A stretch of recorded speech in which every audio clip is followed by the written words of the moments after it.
Blue. All right, so I'll start off with a bit of an overview of what we're going to be doing at the workshop. So we're going to be like presenting for a bit, and then we're going to split up into groups and do like a bit of hands-on math, I guess, kind of, and like talking. And then we're going to be presenting again, and at the end we'll have like a Q&A. So today we're going to be introducing deep learning and just generally how machine learning works. All right. Any questions to start this off? Okay, sounds good. We're gonna do the sign in later. All right, so I'll start this off by like going very bare bones. How many of y'all are familiar with the function? Okay, I'll just be reviewing for y'all then. So how a function works is there's inputs and then there's outputs. What a function does is that it transforms the inputs in some way and gives you your outputs. So that's like a very broad definition of a function. So we're going to be using weighted functions. So I'll start by explaining what are weights.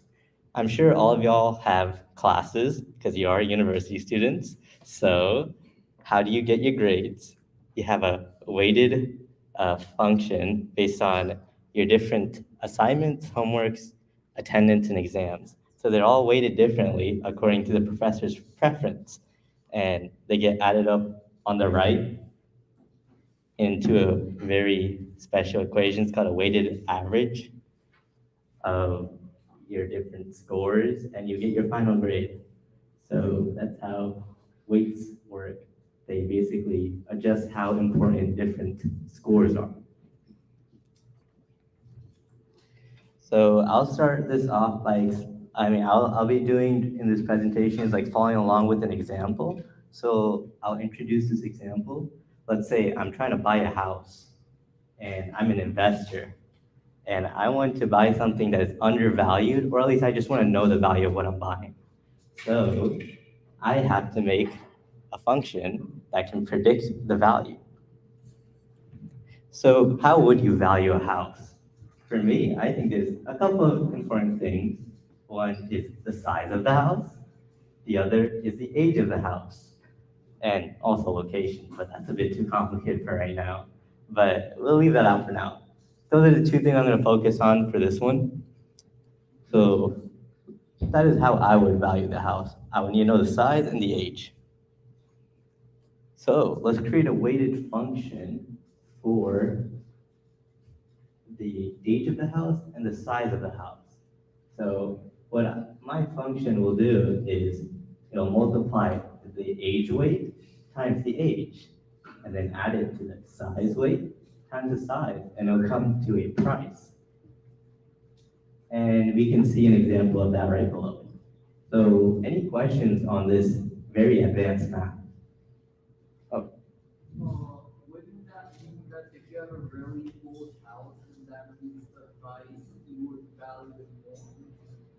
Yeah, so in this example, I did set the parameter for age to be increasing the value, right? That sounds a bit wrong. That's because I just chose random parameters. But good find. Yeah, at least understanding what the function does.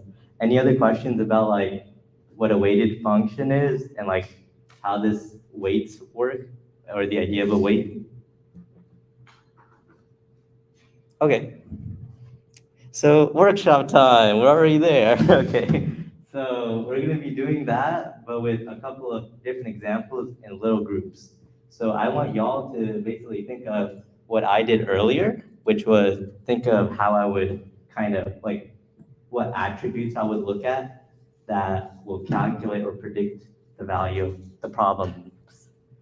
So I gave 4 sample problems. Y'all can think of one yourself, but I want you to create a function that uses weights and like different attributes you choose to predict like insurance price, stock prices, sales prediction, temperature prediction. Y'all can pick whichever one you want. And yeah, so we'll do like 4 in a group. So 2 in the front, 2 in the back. It'll just kind of be like that for everyone. I'll give y'all paper so you can write it down.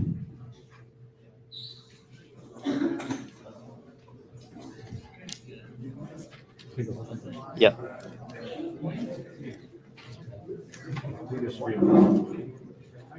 Oh yeah. Just raise your hand if you have any questions.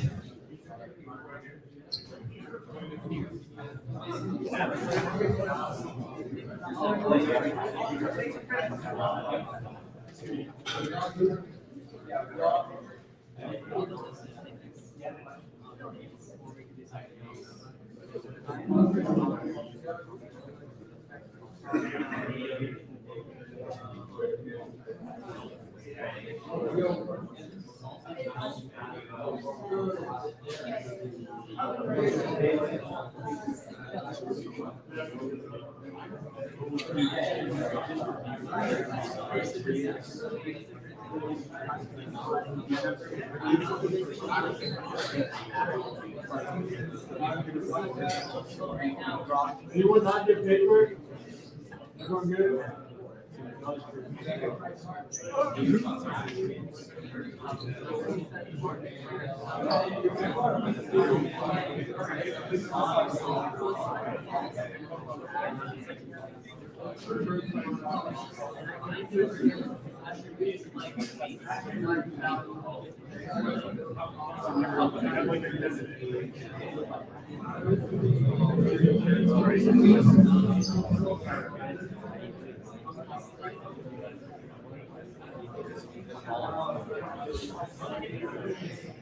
Things are very simple. So.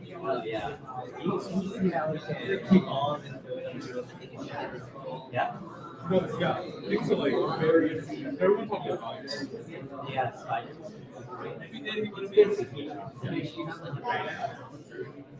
But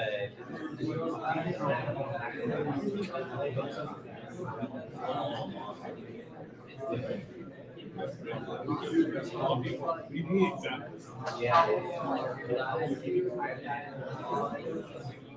Oh yeah.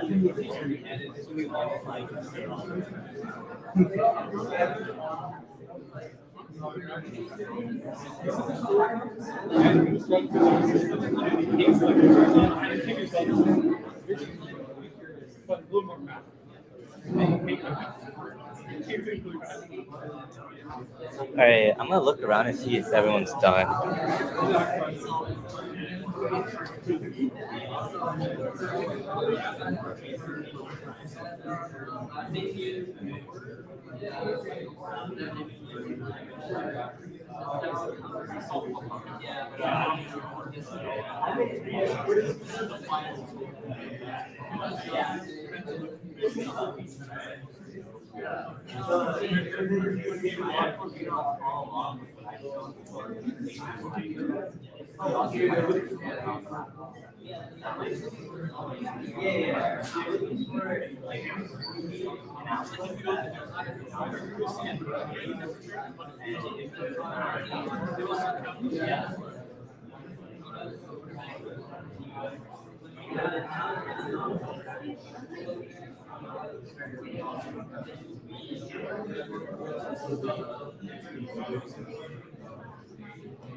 All right, guys.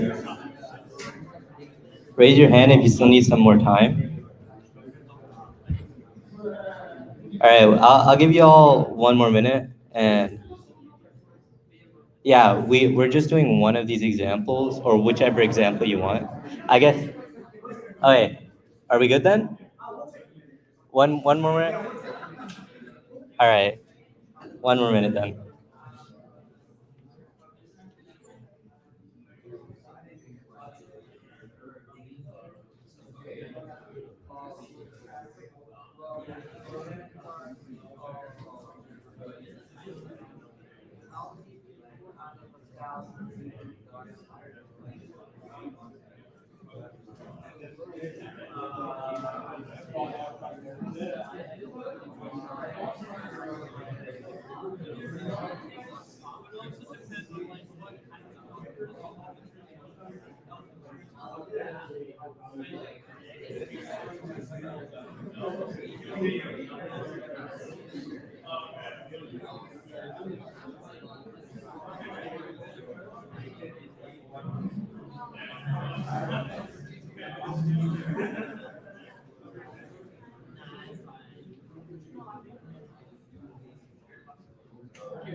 All right, guys, time's up.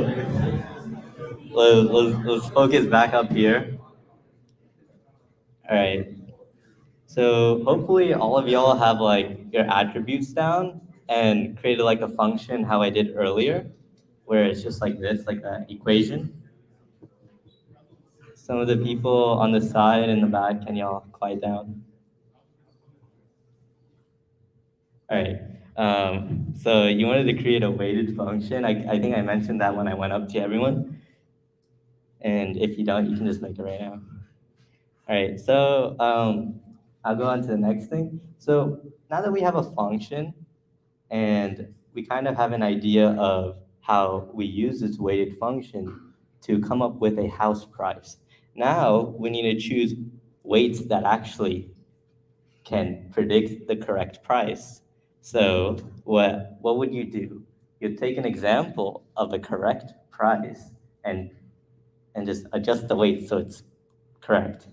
So I do this in this pre-recorded video right here. Just take a look. I'm just adjusting the weights and trying to make that price on the bottom as close as the actual price. So any questions on what I'm doing here? So these sliders are just changing the different weights. Right? Oh yeah, so the PowerPoints are also going to be on the GitHub for the workshop. So if y'all ever want to refer back to that, it's going to be there.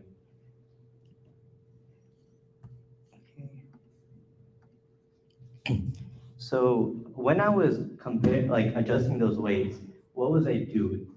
So if we go back to it, when I see the price down here at the bottom, I'm comparing it to the actual price. So how would I do it mathematically?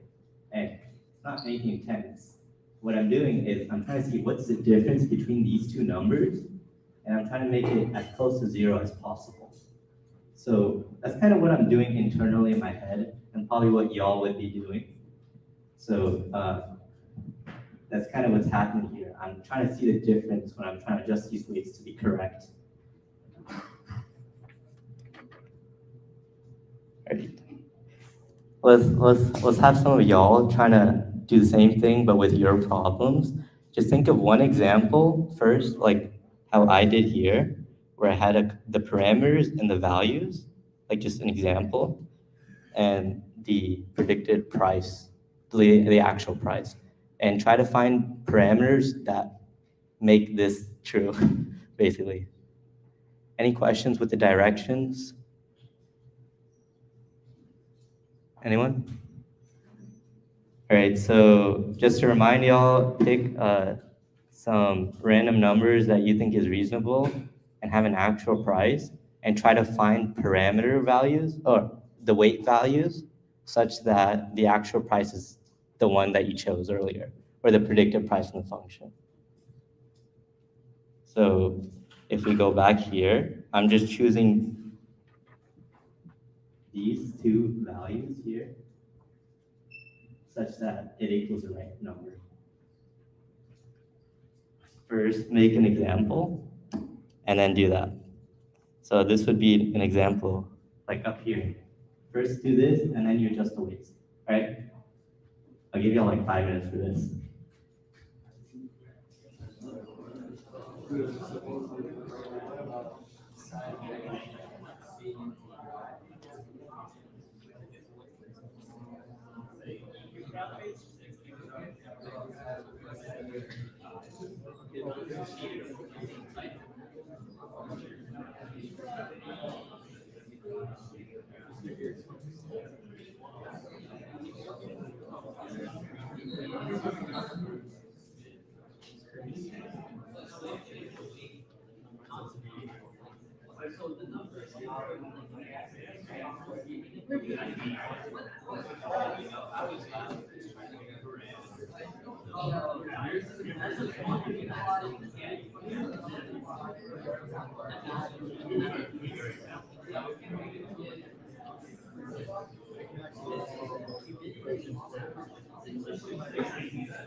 Hello.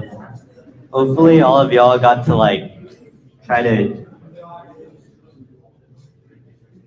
All right. Hopefully all of y'all got to try some different guesses for the parameter or the weights.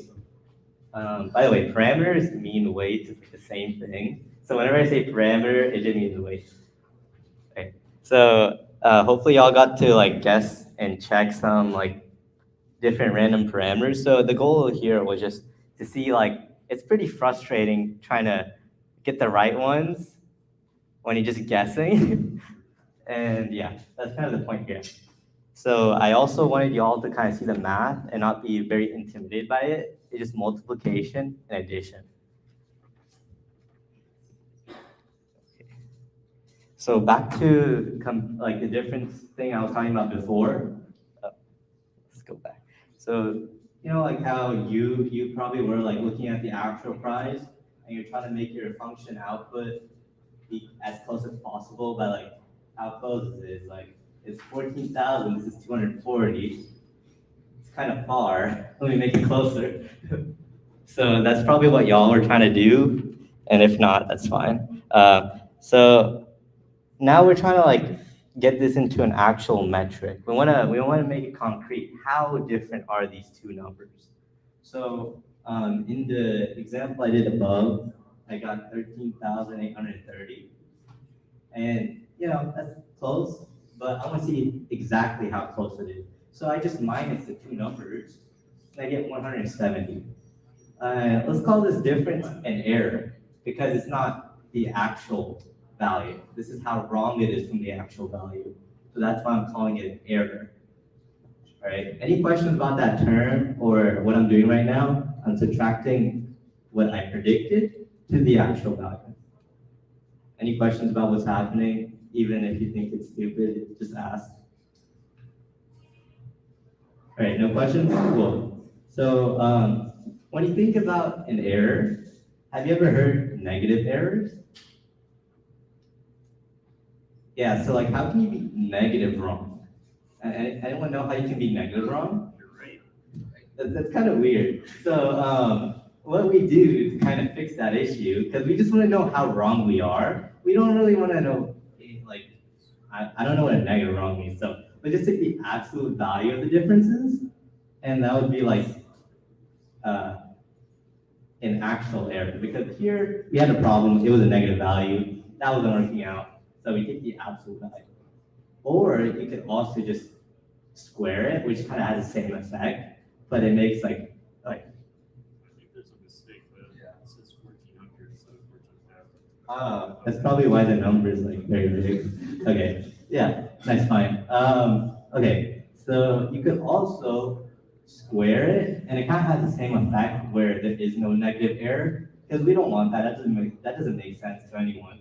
What does negative error mean? I don't know. So we get this large value, and that is also because of the mistake I made. But it will still be large compared to this number here, because what it's doing is it's multiplying the error by itself. So that's going to be larger than if you just minus that normal. And that can be useful in different like circumstances where you want to see like when you want like big errors to be like worse than like small errors.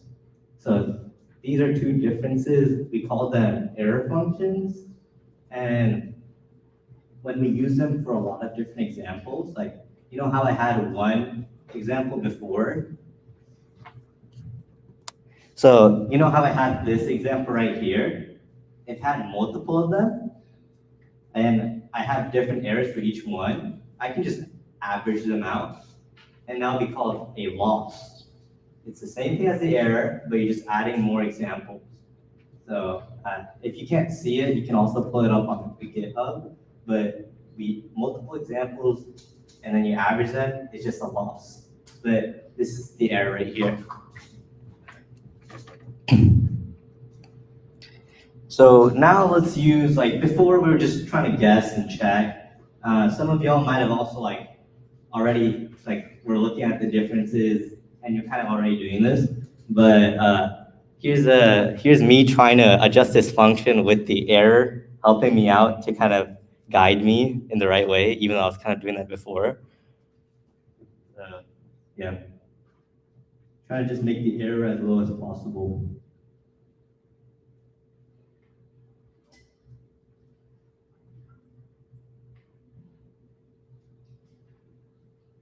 As you can see, adjusting these manually is kind of like annoying and difficult. Like, let's say I have like 100 like different features.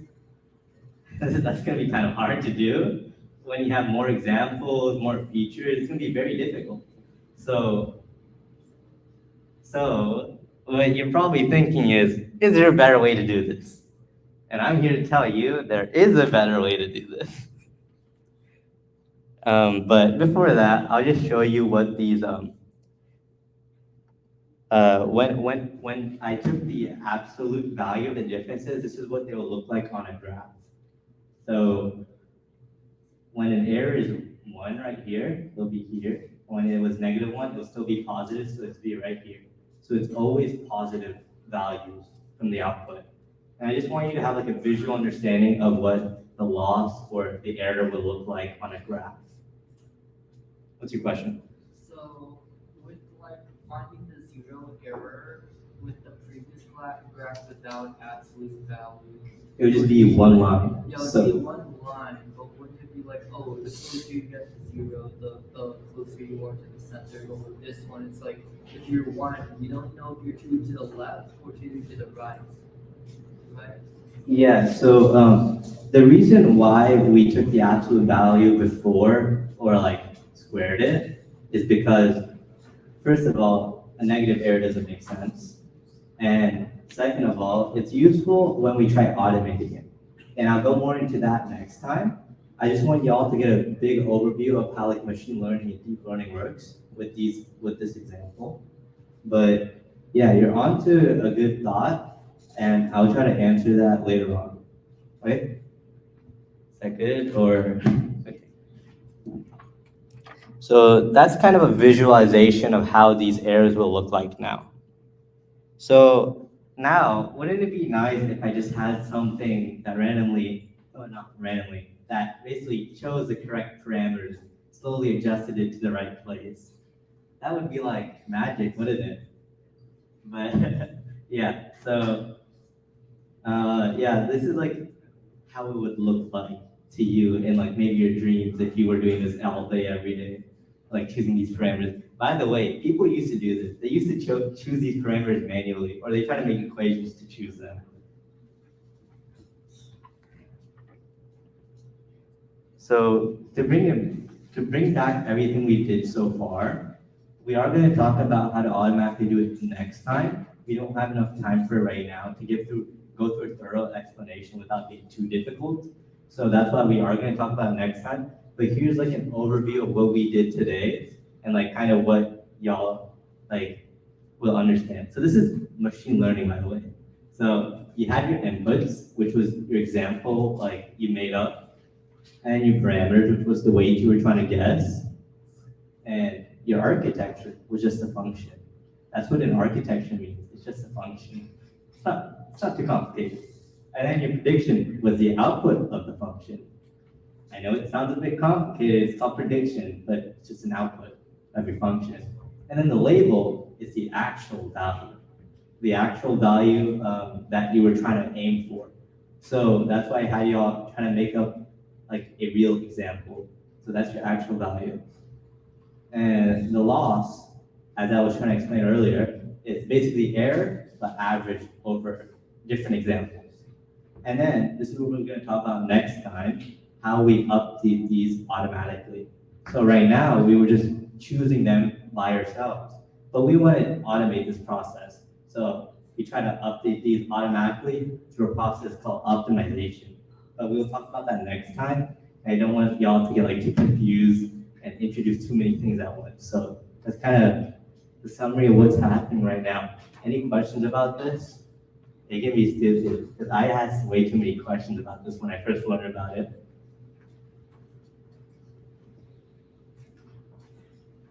Okay, how many of y'all think you understand this right now? Okay, that's good.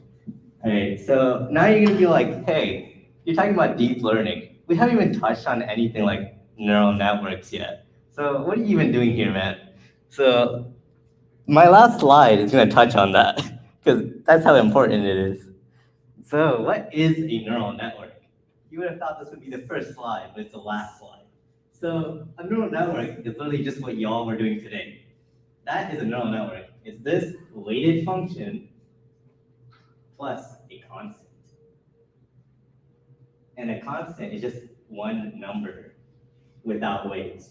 So if y'all were able to do this, y'all all created a neural network today. You didn't need no computers. You didn't need no fancy schmancy programs.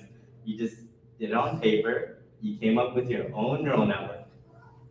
So the reasoning behind doing it like this was because when I was introduced to it, I saw a bunch of these circles. I'm like, what does this mean? But it's just multiplying and adding. So that's what a neural network is. This is a very simple neural network, but it is the main concept of it. Future neural networks, or the deep part of it, is just adding more of these on top of each other. That's what deep learning is, adding more little layers on top of each other. But that is all we're going to be talking about today, and we'll go into how to automate the process of choosing parameters or weights next time, and hopefully all of y'all learned something today. Okay, any questions about what a neural network is or how it works? Anyone? Everyone think they know what a neural network is now? Just raise your hand. Okay, just to review again, because these things can be a bit hard. Neural networks is just multiplying your weights times your inputs and adding them up. All right, that's what a neural network is, guys. Very complicated, right? I know. So this is some jargon. I know it looks, so if you guys want to learn what these different terms people use, the fancy words. You can look at this table. It shows the different meanings, and this was found from the Fast AI book I was mentioning earlier. All right, it's all on the GitHub too, so if y'all want to find the PowerPoint, on the GitHub. I think this is the feedback form, and if y'all want to give feedback, fill it out, and then we'll have your login, so y'all can get like credit for being here.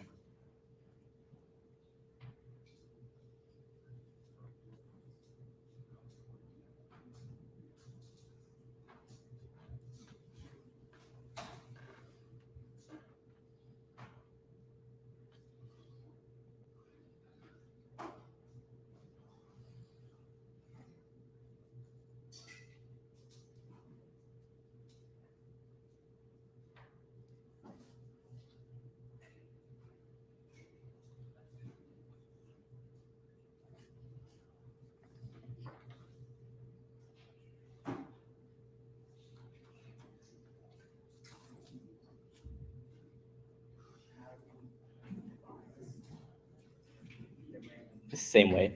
You just choose it randomly at first, and then we'll show you how we automate it later to move it to the correct one.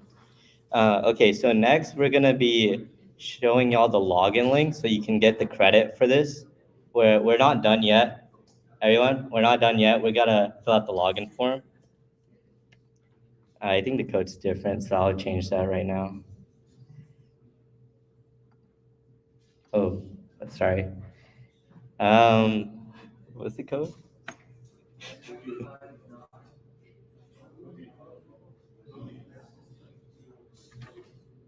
No, so the code is not this, it's something else.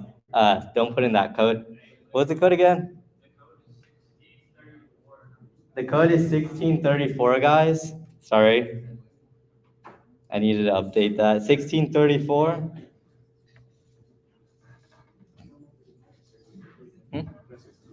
Sure. Hey guys, just want to tell you guys something real quick, I guess. So if you signed up to be a member for AIS, you should have gotten an email about it earlier today.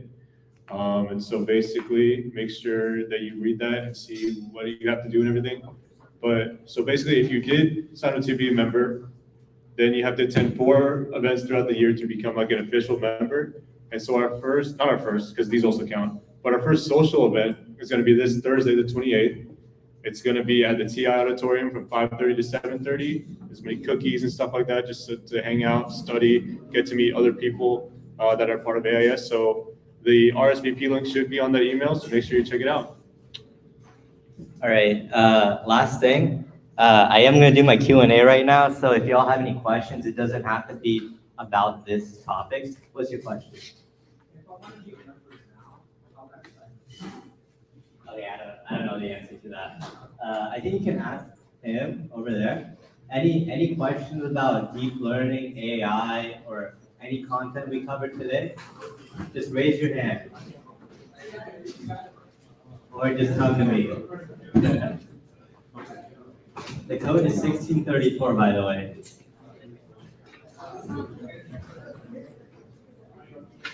Yes.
How many different values there are. So that's like one complicated thing about making your protection using how many different elements being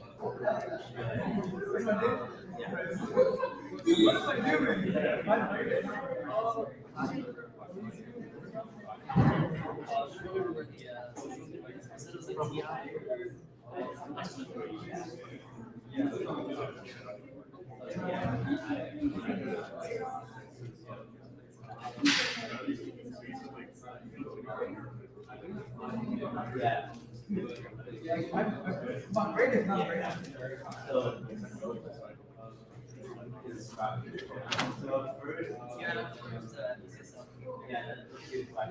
That goes to like the architecture. That's the most embarrassing thing I've ever watched. We're gonna go over some but generally how it works is you can have different functions that you can compose different functions, right? And you just try to find ones that work from so if you want to read about it, it's like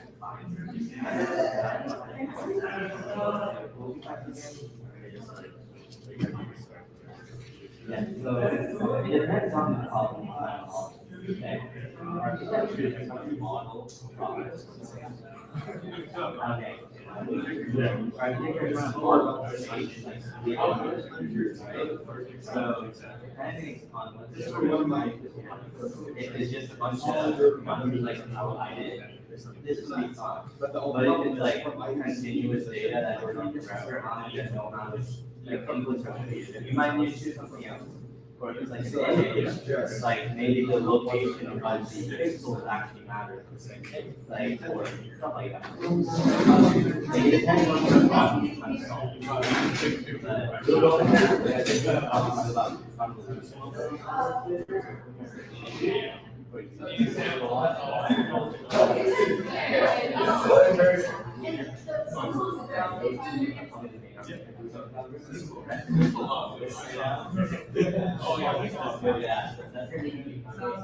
I like to see. I know you came to the first workshop I had last week, so hopefully you come back soon.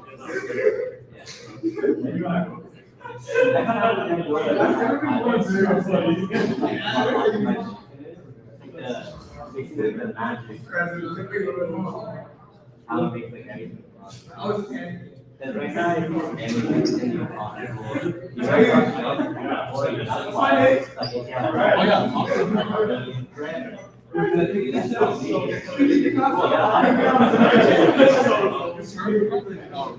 Yep.